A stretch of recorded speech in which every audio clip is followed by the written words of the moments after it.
ఇప్పుడు కొంతమంది heavy lighting వాడతారు, కొంతమంది చాలా సాఫ్ట్ లైట్, కొంతమంది లైట్లే వాడకుండా చేస్తారు. పోస్ట్ ప్రొడక్షన్ లో వర్క్ చేసేవాళ్ళు చాలా మంది ఉంటారు. స్కీమ్స్ ప్యాటర్న్స్ కూడా మారిపోయినాయి అనమాట. లైటింగ్ అప్పుడు లైటింగ్ ప్యాటర్న్లు, ఇప్పుడు లైటింగ్ ప్యాటర్న్ కూడా మారిపోయింది. అప్పుడు మేము చేస్తున్న రోజుల్లో ఏంటంటే ఫేస్ మోల్డ్ చేయాలి, హాఫ్ లైట్ ఎక్కడ వేయాలి, 3/4 లైట్ ఎక్కడ వేయాలి, ఫిల్ ఎట్టా పెట్టాలి, అందంగా ఆర్టిస్టులు ఎంత అందంగా చూపించాలని తాపత్రయం ఉండేది. అప్పుడు కథని మొత్తం వాళ్ళే క్యారీ చేస్తారు కాబట్టి వాళ్ళు అందంగా కనిపించాలనేది అప్పుడు కాన్సెప్ట్ అన్నమాట.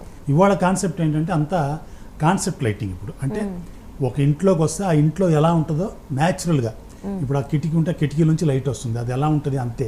ఆ లైట్లోనే నీ క్లోజ్ ఉంటుంది అనమాట. సగం చీకటి ఉండొచ్చు, సగం ఇది ఉండొచ్చు, ఎలా ఉన్నా అందులోనే తీయటం అనమాట. న్యాచురాలిటీ మీద తీయటం అనేది ఇవాళ రేపు ట్రెండ్ అనమాట. బ్యూటిఫుల్గా తీయటం అనేది చాలా ఈజీ, అంటే ఈజీ ఇన్ ద సెన్స్ పని తెలిస్తే.